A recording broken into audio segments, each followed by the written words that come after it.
तो कुछ ही देर में 102 सीटों पर मतदान जो है वो खत्म हो जाएगा, लेकिन इस बार वोटर्स के मन में क्या रहा, किन मुद्दों को आधार बनाकर जनता ने इस बार वोटिंग की है, दिखाते हैं आपको इस रिपोर्ट के जरिए।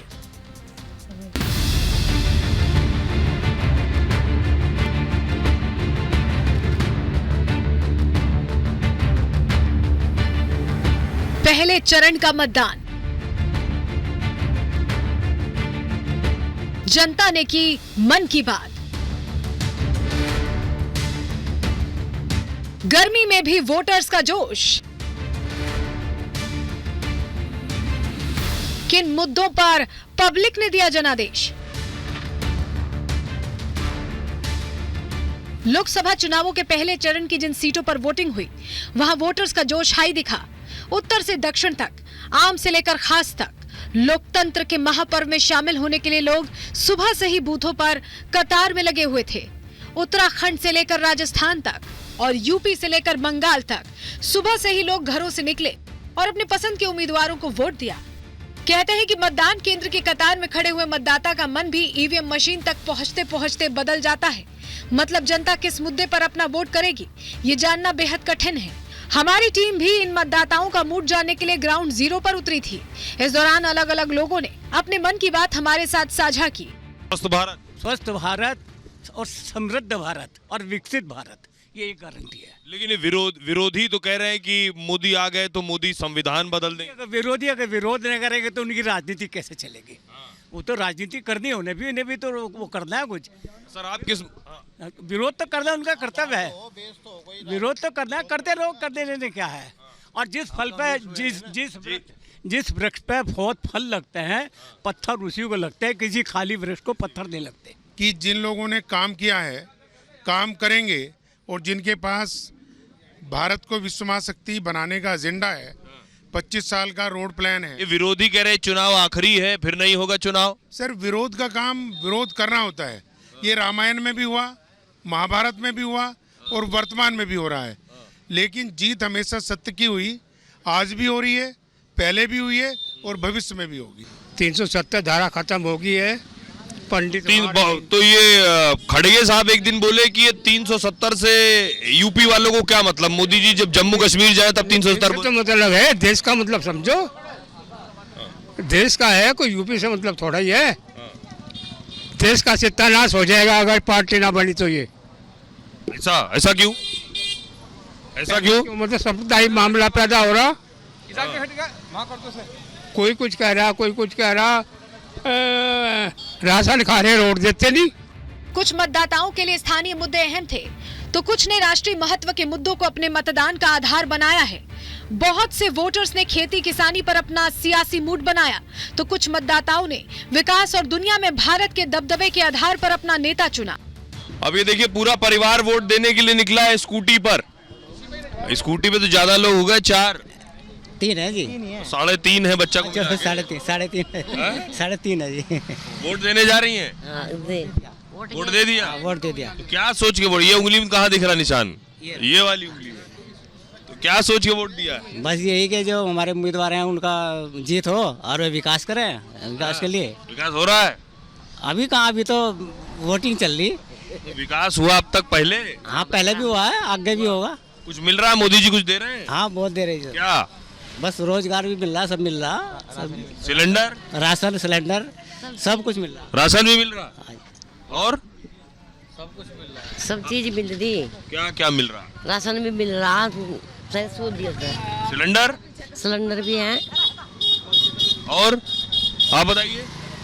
सब है जी, सब मिल। अच्छा ये बताइए कि मंदिर के नाम पर वोट दे रहे हैं, मंदिर दिमाग में है अयोध्या वाला? हाँ मंदिर दिमाग में है, उसी के नाम तो वोट देंगे। आप? नहीं, आपकी बात तो हमने बदल दिया, बस अब की बार तो आपको ही दिया जाएगा वोट। अब की बार बदल दिया? अब की बार किसको दे दिया? बस अब दे दिया जी, बस आप। चलिए, मतदान गुप्त होता है, नहीं बताना चाहते, धन्यवाद। हालांकि बंगाल के कुछ इलाकों में छुटपुट हिंसा की खबरें भी सामने आई, लेकिन देश के अधिकतर इलाकों में शांतिपूर्वक मतदान हुआ। खास बात यह है कि मतदान करने वाले सभी लोगों का मानना है कि वोटिंग करने से ही देश में लोकतंत्र मजबूत होगा। क्या क्या मुद्दे हैं इस बार यहाँ? मुद्दे उसके लिए हैं अच्छी, मतलब मोदी जी के पर्पस पे है। कि तरक्की हो रही है, लोगों को राशन मिल रहा है, लोगों को हर फैसिलिटी मिल रही है। अच्छा। जो लड़कियों के प्रति यहाँ पे सारे मुद्दे थे कि घर से सुरक्षा को लेके, हाँ सुरक्षा को लेके हर चीज के लिए मतलब जो है मोदी जी योगी जी बेस्ट। जम्मू कश्मीर की उधमपुर लोकसभा सीट पर भी पहले चरण में ही मतदान हुआ। आपको बता दें कि अनुच्छेद 370 हटने के बाद राज्य में पहला आम चुनाव है। 370 हटने के बाद लोकसभा सीटों का भी नए तरीके से परिसीमन हुआ है। अलगाववाद से मुक्ति के बाद अब जम्मू कश्मीर के लोग भी देश की मुख्यधारा के मुद्दों पर मतदान कर रहे हैं। क्या इश्यूज हैं आपके जिनको लेकर वोट करेंगे? देखो, सबसे बड़ा इशू तो इस टाइम अनएम्प्लॉयमेंट है। तो हम चाहते हैं कि खासकर लेडीज़ को मैं ये कहूँगी कि वोट जो है ये हमारा फंडामेंटल राइट्स है, ये सबको वोट कास्ट करना चाहिए। और दूसरी बात ये कि वोट जो है वो दिमाग से सोच के दें, दिल से मत सोचें, और जो आपके दिल में है उसको दिमाग में अप्लाई करके दिमाग से वोट दें। देखिए, बहुत बढ़िया संदेश है। मैडम, आपसे भी जानना चाहूँगा, आपका नाम? सर पुष्ट बसु। मैडम, क्या किन चीज़ों को लेकर, इश्यूज को लेकर वोट? सबसे बड़ा अनएम्प्लॉयमेंट। देश में कुल 7 चरणों में मतदान हो रहा है। अभी 6 चरणों का मतदान बाकी है। बची हुई लोकसभा सीटों के लिए चुनाव प्रचार जोर शोर से चल रहा है। पहले चरण में जिन मुद्दों पर मतदान हुआ, आखिरी चरण तक जनता के सामने कई नए मुद्दे भी सामने आ सकते हैं। अब जनता के लिए कौन से मुद्दे अहम रहे, इसका खुलासा तो 4 जून को होगा। Bureau report, Republic Bharat.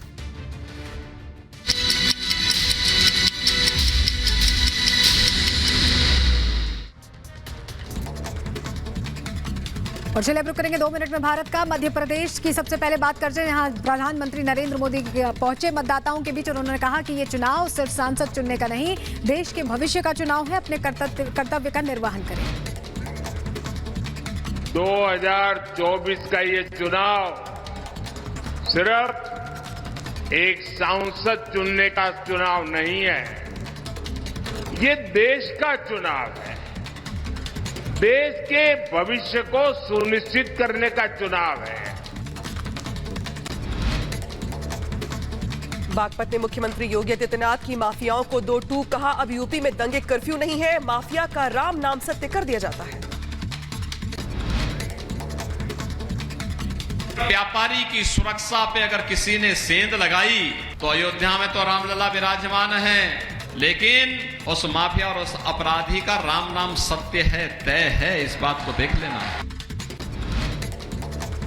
Sanjay Nirupam का कांग्रेस पर तीखा हमला। कहा बीजेपी और उनके सहयोगी को वोट करें मतदाता, कांग्रेस को वोट देकर अपना वोट खराब न करें। देश के हालात नहीं बदल सकती कांग्रेस। मैं अपने देश के तमाम मतदाताओं से अपील करूंगा कि आप अपना वोट भारतीय जनता पार्टी और उसके सहयोगी दलों को अवश्य दें। क्यों? उसके 2 कारण हैं। पहला कारण तो कांग्रेस पार्टी को वोट देकर अपना वोट बर्बाद न करें। उधर मीसा भारती का एनडीए पर बड़ा हमला। कहा एनडीए गठबंधन ने बिहार में नहीं किया कुछ काम, सिर्फ बिहार आते हैं और आरजेडी पर हमला करते हैं। यूपी के डिप्टी सीएम ब्रजेश पाठक का वीडियो वायरल हुआ। खुद गाड़ी चलाकर बीजेपी उम्मीदवार का नामांकन कराने फिरोजाबाद पहुंचे। जम्मू कश्मीर के डोडा में नवविवाहित दूल्हा दुल्हन ने की विदाई में देरी। मतदान के लिए नवविवाहित दूल्हा दुल्हन ने मतदान किया। जम्मू कश्मीर के उधमपुर में नवविवाहित जोड़े ने डाला वोट। कहा लोकतंत्र में सभी को करना चाहिए मतदान।